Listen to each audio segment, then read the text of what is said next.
Hi, my name is Ronni Abergel, and I'm the founder of the Human Library. I'm actually from Copenhagen, Denmark, so don't be misled by my Connecticut accent, something I picked up while I was in high school there many years ago. But I'm a Danish social change activist. About 24 years ago, I developed a concept with some of my colleagues that we call the Human Library. You may have heard of it. It's been spreading a little bit around the world. And up to this stage now, we've been able to present this learning concept in more than 85 countries. It's pretty much like the words say, it's human and it's a library. The biggest difference is we don't have any physical books like the ones behind me on my shelf. We have people. And we all know the saying, you're like an open book. Well, in this library, we've created a learning space where somebody volunteered to be an open book for you on their lived experience, on something that they have personal knowledge and sort of, you could say, hands-on experience with. And they've promised, hey, I'll share. If you ask me any question about this, I'll try my best to answer. So it's almost a Q&A format. Actually, it quickly becomes a conversation. But it's very much guided by the people who borrow our books and their curiosity and their courage to ask questions. So who do we publish as these open books and how do we do it? Well, we go to public libraries, we go to schools, we go to universities, we go to conferences and workplaces, we go to festivals. We have different, size and method and sort of conceptual offerings. But in general, it's about approaching your librarian, asking about the literature available, choosing a topic that you're interested in, and then we will bring out that person and they will talk to you about it. So who could you borrow? You could borrow a variety, I'd say a diversity of people from your own community. If you showed up at your public library and we were hosting a human library there, this would be an opportunity to borrow people that had a very different life journey than your own, and hopefully some people that could help us challenge what we think we know about other folks and their life and what it's been like for them. See, our library is actually built to be a source of information, but also a place where we can engage in conversations that normally we do not have, say, enough access to. Something I noticed growing up was there were so many things my parents always would say to me, you can't say that, or you can't ask that, or she might give me a little tuck, my mom, if I would say something improper during a conversation. And I never understood that. I was like, why can't I ask that question? The person can say, I don't want to answer, but why can't I ask that question? I'm just so curious. Well, because it's not polite. It could be disturbing for them. It could be seen as you being invasive into their privacy. And obviously, as a young person, I didn't always understand this. But as an adult, you'll see people on the street and they wake your curiosity. Maybe they have a birthmark on their face. Maybe they're missing a limb.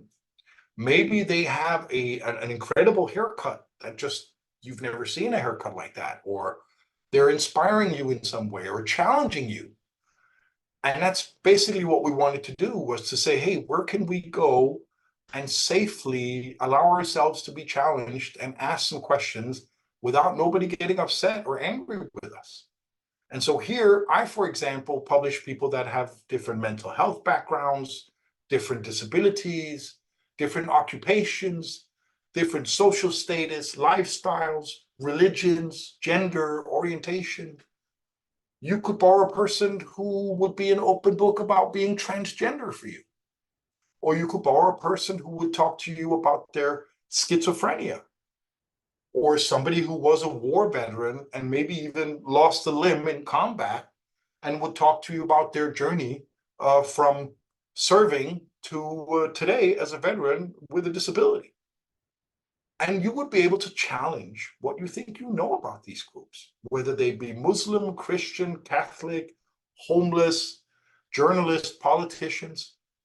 a broad scope of our diversity would be available in your library, and you could go down and let your courage and your curiosity guide you. Borrow a book, follow the same rules that we follow in the public library. Bring the book back on time, bring it back in the same condition. The little difference with us is you can't take our books home, but you can take them for half an hour, sit in the area, and ask any question you want. And if after 10 minutes you don't have any more questions or nothing more to talk about, just bring the book back. And about 5 minutes before your loan ends, a librarian will show up around your table and say, hey, it's 5 minutes left. Time to get those last questions in there. And it's that simple. You walk up to the desk, you commit to respecting your book and asking sincere questions, and then you get to actually talk to a stranger about their life. And so some people have asked us, why would a victim of domestic abuse or somebody who had to overcome an incredible mental health challenge, why would they volunteer such sensitive information about themselves?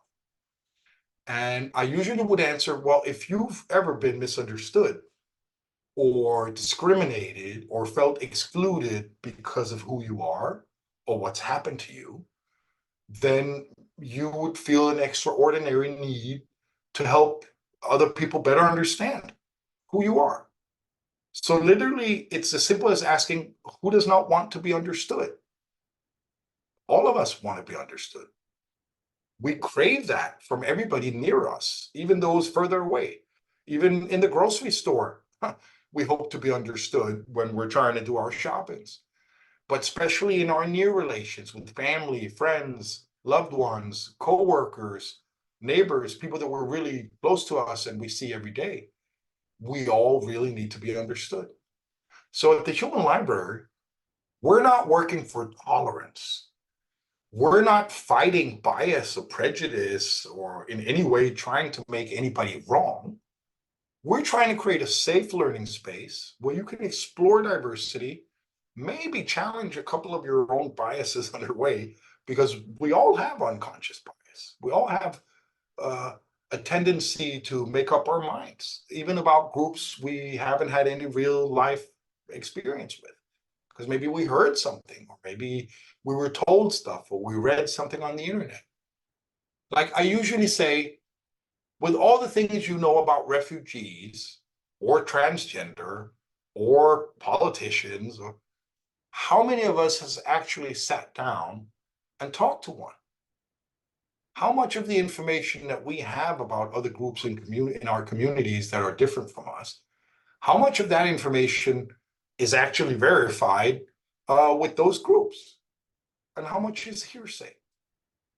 And sometimes some of us will be nervous. We might be a little fearful, socially apprehensive, careful, not feeling secure about certain groups. Now, imagine that you could actually get to know some of those groups, and maybe by engaging in conversation, challenging some of your bias or your fears, dismantle some of that and be able to live with a much greater quality of life because you're no longer nervous about this. You understand it now. You don't have to agree. You don't have to be the same. But when you understand, you're much more keen to accept. And again, I mean, raise your hand if you want to be tolerated. Okay, now raise your hand if you would prefer to be accepted. Because if I'm understood and I'm accepted, then I'm a happy camper. So we all need to be understood and accepted. And at this space, you could learn about other people and learn about yourself.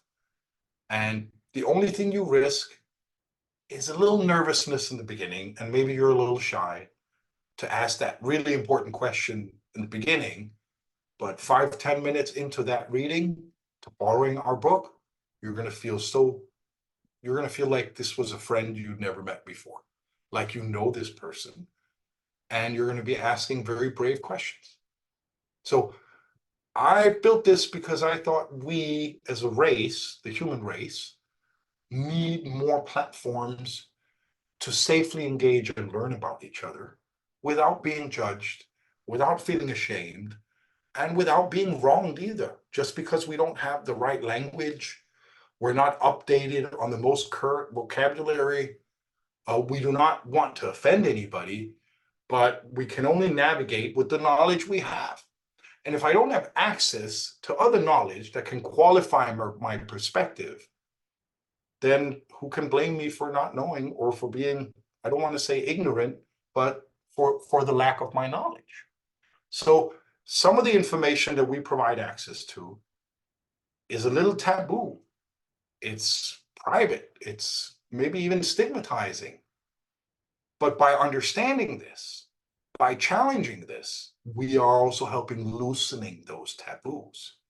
We're helping, we're part of creating a more understanding and inclusive environment where people can thrive as who they really are because they're accepted.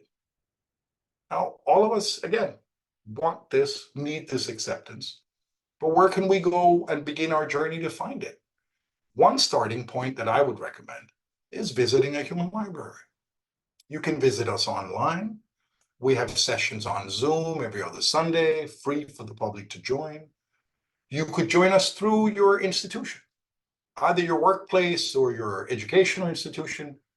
We're hosting events across the world, across the US, many other places.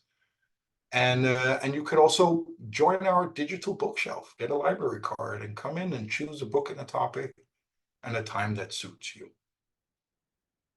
Why should you do it? Wow. And what can you use it for? I'd say one, do it if you're still looking to develop, learn, and maybe even challenge yourself. And I think all of us should be looking at that as a lifelong obligation. And the other part is, well, you have more to win than you could ever lose here. The worst thing that can happen to you is that you spent 10 or 15 or 20 minutes with a person that you didn't feel any inspiration or new information, and I think that's very rare that would happen. But that's the worst thing that could happen, is that you didn't get your time worth. There's no money involved. Best thing that could happen is you come out better informed, feeling more confident, feeling more safe, and having stronger relations to more groups in your community. What's not to like about that? So the Human Library, a space where we can all connect and learn about each other and challenge our own biases. It's my greatest recommendation would be to become a reader, but you could also become a book. We rely on volunteers from all over the world, and books are people that have that important lived experience that others could learn from. So, hop on our website, fill in an application, and then we'll sort of edit and train and get you ready to publish in the different formats that we have. And we also need librarians, because who's going to take care of our books and our readers? So as a volunteer organization, we rely entirely on the goodwill of all the people in the many communities around the world where we're operating. And it's based on their engagement and investment and courage that we're even able to have an impact anywhere. So kudos to all of them who have volunteered. And if you're interested, hop in and take a look at our website. It's time well spent, and it's really rewarding. And I could say that after 24 years, I still have one of the original books from 2000 publishing in our book depot here in Copenhagen. Just a little fun fact that somebody would volunteer for 24 years to be an open book. But that's how rewarding it is.